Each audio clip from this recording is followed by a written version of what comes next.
About 5 years ago, I was able to secure a contract with Woolworths to produce and deliver quality beef for the local market. It made it a lot more obvious that we needed to improve the pastures and improve production.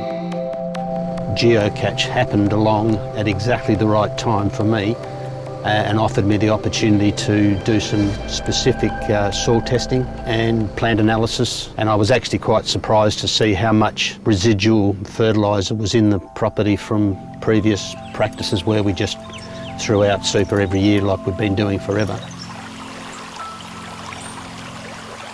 The soil testing program's part of a larger program called the Fertiliser Best Practice project, and it's been running in the Geographe Catchment for 3 years. We've been working with about 80 farms. This program in particular is working more intensively with 10 farms. The aim of the project is to reduce nutrients coming off farming land to protect water quality in our local waterways. With GeoCatch's help and Graham Mussell's expertise, we decided to really get stuck into it. We didn't put super fertiliser out for probably 2 years at least, and the money that was saved there I was able to put into spraying out some of the weeds, seeding and improving the pastures.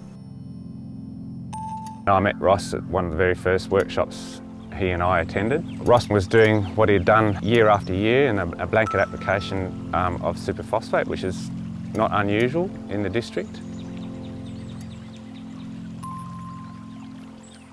The whole farm was soil tested and the colour-coded maps produced for the various nutrients.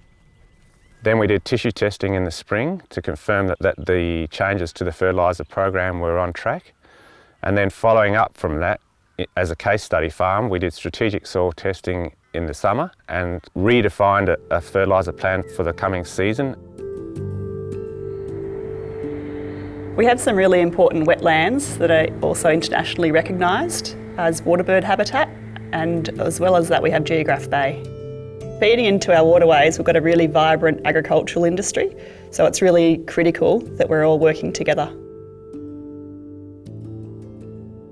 Probably a few reasons why we got involved in the soil testing program. We found a lot of our pastures were getting dominated by probably capeweed, and then in some instances our grasses were dominated by probably brome, silver grasses, barley grasses. We did have quite a lot of clover through our paddocks, but we were finding that they weren't nodulating probably like they should be. That probably prompted us to thinking, well, yeah, what's the fertility of our soils like? Why are we sort of struggling to get our pasture composition?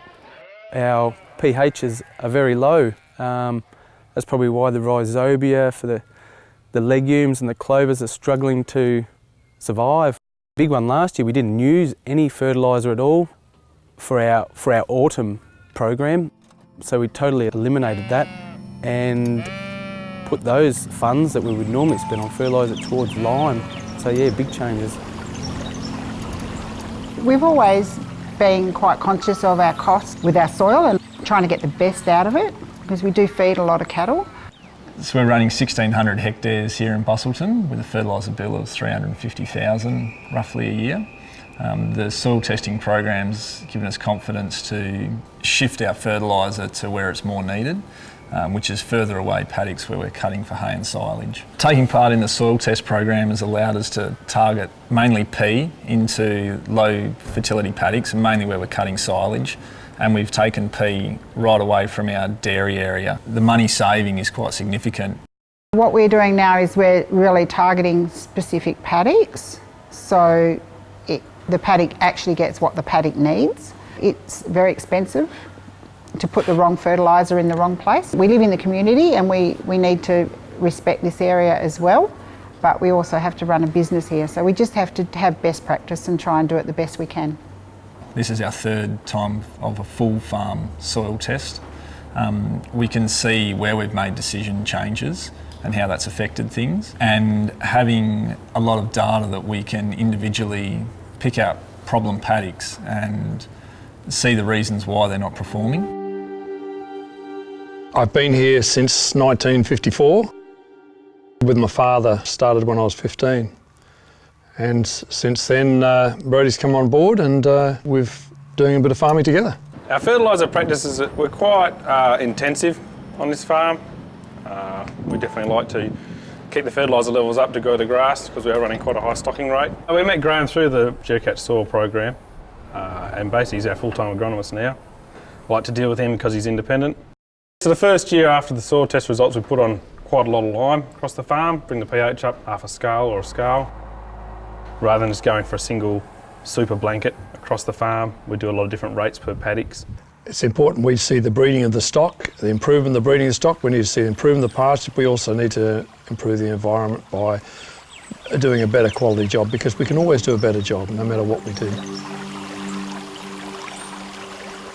GeoCatch has changed my way of doing things on the farm, and I think the most beneficial has been the access to Graham, the agronomist, being able to throw ideas past. I've got ideas, he's got ideas. Between the two of us, we're always on the same page.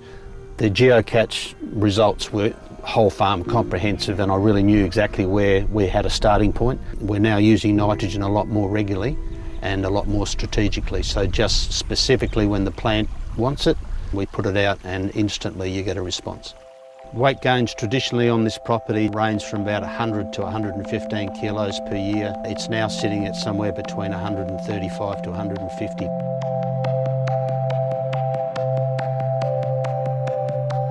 Every decision now is based on science and results. I think the farmers, when they're willing to take part in the programs, it demonstrates how committed you are to being more sustainable, more profitable and productive.